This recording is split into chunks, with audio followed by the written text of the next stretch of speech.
નમસ્કાર દોસ્તો, સ્વાગત છે આપ સર્વનું તમારી પોતાની YouTube channel ocean coaching classes પર।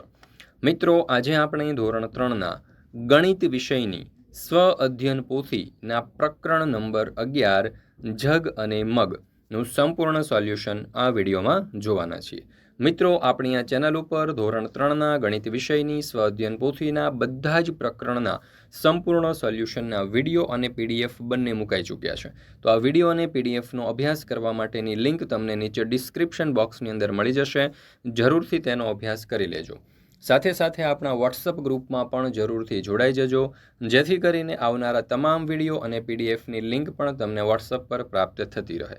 ચાલો તો શરૂ કરીએ ધોરણ 3ના ગણિત વિષયની સ્વાધ્યાયન પોથીના પ્રકરણ નંબર 11 સેમ 2 જગ અને મગનું સંપૂર્ણ સોલ્યુશન। સર્વપ્રથમ તમે જોશો તો અધ્યયન નિષ્પત્તિઓ આપણને આપેલી છે। ત્યાર પછી છે પ્રશ્ન નંબર 1, યોગ્ય વિકલ્પ પસંદ કરો। એમાં પહેલું આપણને કહ્યું છે કે નીચે પૈકી કયા પાત્રમાં વધુ પ્રવાહી ભરેલ છે। તો હવે તમે જોશો તો 3 ગ્લાસ આપેલા છે, એક સૌથી ઓછો ભરેલો છે, એક અડધો ભરેલો છે અને એક આખો ભરેલો છે। તો જવાબ આવશે વિકલ્પ સી। બીજું, નીચે પૈકી કયા પાત્રમાં ઓછું પ્રવાહી સમાઈ શકે। તો કપ, ત્યાર પછી છે ત્યાં નાનો કપ આપેલો છે, ત્યાર પછી મોટો કપ છે, ત્યાર પછી જગ છે। તો સૌથી નાનો કપ જે છે વિકલ્પ એ, તેમાં સૌથી ઓછું પાણી સમાઈ શકે। ત્રીજું, જો એક બોટલ ભરવા 3 પ્યાલા પાણી જોઈએ તો 4 બોટલ ભરવા કેટલા પ્યાલા પાણી જોઈએ। તો જવાબ આવશે આપણો વિકલ્પ સી 12। ત્યાર પછી ચોથું, દવાની એક બોટલમાંથી 8 ઢાંકણ દવા ભરાય છે તો 3 બોટલમાંથી કેટલા ઢાંકણ ભરાય। તો જવાબ આવશે વિકલ્પ એ 24। પાંચમું, નીચેનામાંથી કયા પાત્રમાં 1 લીટરથી વધુ પાણી સમાઈ શકે। તો જવાબ આવશે વિકલ્પ સી ઘડો। મિત્રો, આપણે ઓશન કોચિંગ ક્લાસીસ નામની એક જબરજસ્ત એપ્લિકેશન લોન્ચ કરેલી છે। આ એપ્લિકેશનની અંદર તમે ધોરણ 3થી 12ના બધા જ વિષયના તમામ પ્રકારના સોલ્યુશનની પીડીએફનો અભ્યાસ કરી શકો છો। જેમ કે દરેક પાઠની સમજૂતીના સોલ્યુશન, સ્વાધ્યાયના સોલ્યુશન, સ્વ અધ્યયન પોથી, સ્વાધ્યાય પોથી, એકમ કસોટીની ઓરિજિનલ પ્રશ્ન બેંક, અસાઇનમેન્ટ, પ્રથમ દ્વિતીય વાર્ષિક પરીક્ષાઓના પ્રશ્નપત્ર અને બીજા તમામ પ્રકારના સોલ્યુશનની પીડીએફ અહીંથી તમે મેળવી શકશો। તો જરૂરથી તમારા દોસ્તો, મિત્રો, સગા સંબંધીઓ જેઓ પણ ધોરણ 3થી 12માં અભ્યાસ કરતા હોય તે દરેકને આ એપ્લિકેશન વિશે જરૂરથી જાણ કરજો। એપ્લિકેશન ડાઉનલોડ કરવા માટેની લિંક તમને નીચે ડિસ્ક્રિપ્શન બોક્સની અંદર મળી જશે। ત્યાર પછી પ્રશ્ન નંબર 2, સૂચના મુજબ જવાબ આપો। ચાલો, અહીંયા એવું કહ્યું છે કે આજે સ્વીટીનો જન્મદિવસ છે। તેણીની ઘણી સખીઓ તેના ઘરે આવે છે। સ્વીટીના મમ્મી જગ દ્વારા પ્યાલામાં શરબત ભરીને આપે છે। એક જગમાંથી શરબતના 4 ગ્લાસ ભરી શકાય છે। જો અહીંયા ખાસ સૂચના આપણને આપી છે કે એક જગમાંથી 4 ગ્લાસ ભરી શકાય છે। તો આ વિગત પરથી નીચેની ખાલી જગ્યાઓ પૂરો। એમાં પહેલું, જો 2 જગ ખાલી થાય તો તેમાંથી ખાલી જગ્યા પ્યાલા શરબત ભરાઈ શકે। એક જગમાંથી 8 તો 2 જગ, એક જગમાંથી 4 તો 2 જગમાંથી કુલ 8 પ્યાલા શરબત ભરાઈ શકે। બીજું, જો 16 પ્યાલા ભરવા હોય તો ખાલી જગ્યા જગ શરબત જોઈએ। ચાલો, હવે એક પ્યાલામાંથી તમે જોશો તો 4 ગ્લાસ ભરાય છે, તો 16 પ્યાલા આપણે જો ભરવા હોય તો એના માટે 4 જગ શરબત જોઈએ, કારણ કે ચોકે ચોકે 16 થશે, 4 × 4 = 16। ત્રીજું, જો 12 સખીઓને શરબત આપવું હોય તો ખાલી જગ્યા જગ શરબત જોઈએ। હવે 3 ચોક 12 થશે, એટલે અહીંયા જવાબ આવશે 3 જગ શરબત જોઈએ। ત્રીજું, જો 4 બોટલ પાણી ભરવાથી 1 માટલી ભરાતી હોય તો અડધી માટલી ભરવા કેટલી બોટલ પાણી જોઈએ। તો 4/2 = 2 બોટલ પાણી જોઈએ। ચોથું, શીલાનો જગ 5 પ્યાલા વડે ભરાય છે। તે જ પ્યાલાથી ગીતાનો જગ 7 પ્યાલા વડે ભરાય છે, તો કોનો જગ મોટો ગણાય। તો જવાબ આવશે ગીતાનો જગ મોટો ગણાય। પાંચમું, પ્રશ્ન નંબર 4ની વિગત પરથી જણાવો કે શીલાના જગ કરતાં ગીતાનો જગ ભરવા કેટલા પ્યાલા વધુ પાણી જોઈએ। તો શીલાના જગ કરતાં ગીતાનો જગ ભરવા 2 પ્યાલા વધારે પાણી જોઈએ। ત્યાર પછી છઠ્ઠું, 5 લીટરના જગમાં 1 લીટરની કેટલી બોટલ પાણી સમાઈ શકે। તો 5 લીટરના જગમાં 1 લીટરની 5 બોટલ પાણી સમાઈ શકે। સાતમું, એક તપેલી ભરવા 5 વાટકી પાણી જોઈએ તો 3 તપેલી ભરવા કેટલી વાટકી પાણી જોઈએ।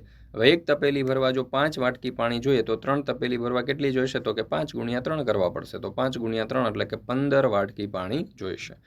ત્યાર પછી આઠમું, એક ડોલમાં 6 તપેલી પાણી સમાય છે, તો 2 ડોલ ભરવા કેટલી તપેલી પાણી જોઈએ, તો 6 × 2 કરવા પડશે, તો 6 × 2 = 12 તપેલી પાણી જોઈએ, એવું આપણે કહી શકીએ।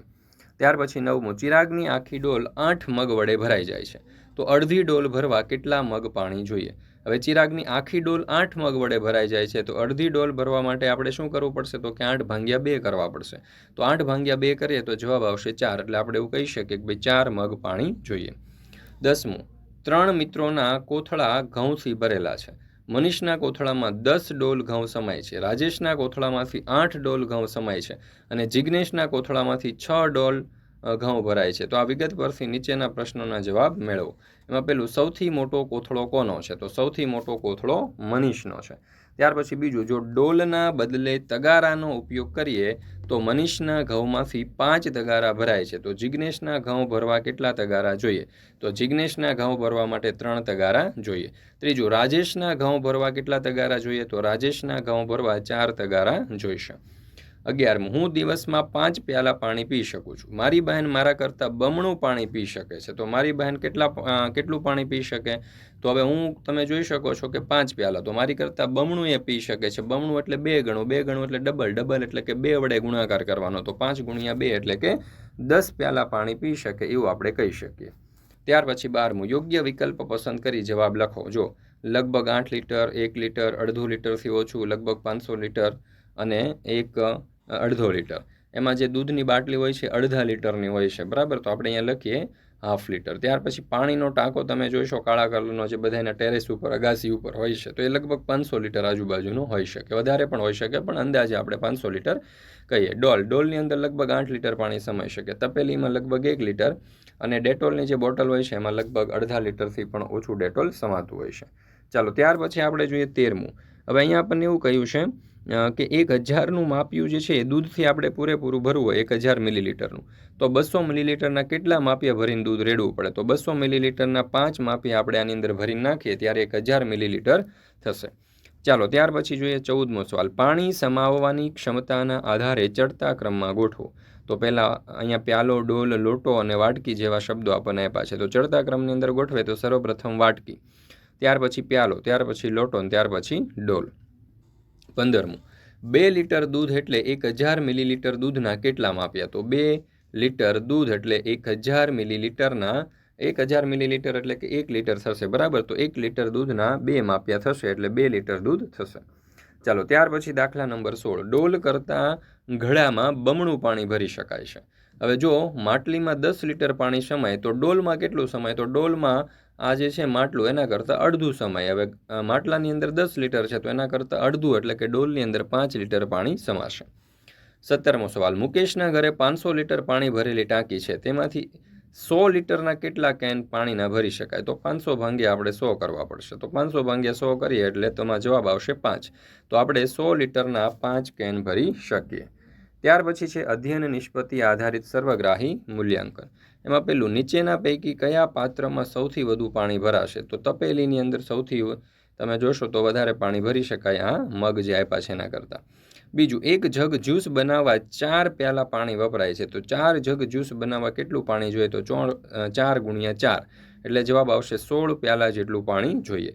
ત્રીજું, જો 1 લીટર દૂધમાંથી 6 કપ દૂધ ભરાય છે તો 2 લીટર દૂધમાંથી કેટલા કપ દૂધ ભરાય? તો જવાબ આવશે વિકલ્પ એ 16 કપ. ચાલો, ત્યાર પછી જોઈએ ચોથું. જ્યુસની એક બોટલમાંથી 5 ગ્લાસ ભરાય છે તો 3 બોટલમાંથી કેટલા ગ્લાસ ભરાય? હવે જો 1 બોટલમાંથી 5 ગ્લાસ, તો 3 બોટલમાંથી તો કે 3 ગુણ્યા 5 કરવા પડશે એટલે જવાબ આવશે 15 ગ્લાસ. ત્યાર પછી 5મું, રહીમની ડોલ 2 માટલી વડે ભરાય છે અને કરીમની ડોલ 1 માટલી વડે ભરાય છે. તો કરીમની ડોલ કરતાં રહીમની ખાલી જગ્યા ગણું પાણી વધુ ભરાય. તો જવાબ આવશે 2 ગણું. ત્યાર પછી 6, રિદ્ધિની વોટરબેગમાં 6 પ્યાલા પાણી સમાય છે અને સલમાનની વોટરબેગમાં 3 પ્યાલા પાણી સમાય છે. તો રિદ્ધિ કરતાં સલમાનની વોટરબેગમાં ખાલી જગ્યા પાણી સમાય. તો જવાબ આવશે અડધું. તો જવાબ આપણે લખીએ વિકલ્પ એ અડધું. ચાલો, ત્યાર પછી આપણે જોઈએ 7મું. જો 10 મગ કાંકરાથી 2 તગારા ભરાય તો 5 મગ કાંકરાથી કેટલા તગારા ભરાય? તો જવાબ આવશે વિકલ્પ એ 1. ત્યાર પછી જોઈએ 8મું. 2 લીટર જ્યુસની બોટલમાંથી 8 પ્યાલા ભરાય છે તો એમાંથી અડધું જ્યુસ ખલાસ થાય તો કેટલા પ્યાલા જ્યુસ બાકી રહેશે? તો જવાબ આવશે વિકલ્પ સી 4 પ્યાલા. 9મું. 2 લીટર જ્યુસની બોટલમાંથી 8 પ્યાલા ભરાય છે, જો એમાંથી અડધું જ્યુસ ખલાસ થાય તો કેટલા પ્યાલા જ્યુસ બાકી રહેશે? તો જવાબ આવશે વિકલ્પ એ 24. ત્યાર પછી 10મું. જો 2 ગ્લાસ પાણીથી 1 લોટો ભરાય તો 4 ગ્લાસ પાણીથી કેટલા લોટા ભરાશે? તો જવાબ આવશે વિકલ્પ એ 2. મિત્રો આપણે ફરી મળીશું પાઠ નંબર 12ના સંપૂર્ણ સોલ્યુશન સાથે. મિત્રો આપણી આ ચેનલ ઉપર ધોરણ 3ના ગણિત વિષયની સ્વઅધ્યયન પોથીના બધા જ પ્રકરણના સંપૂર્ણ સોલ્યુશનના વિડીયો અને પીડીએફ બંને મુકાઈ ચૂક્યા છે. તો આ વિડીયો અને પીડીએફનો અભ્યાસ કરવા માટેની લિંક તમને નીચે ડિસ્ક્રિપ્શન બોક્સની અંદર મળી જશે. જરૂરથી તેનો અભ્યાસ કરી લેજો. સાથે સાથે આપણા વોટ્સઅપ ગ્રુપમાં પણ જરૂરથી જોડાઈ જજો, જેથી કરીને આવનારા તમામ વિડીયો અને પીડીએફની લિંક તમને વોટ્સઅપ પર પ્રાપ્ત થતી રહે.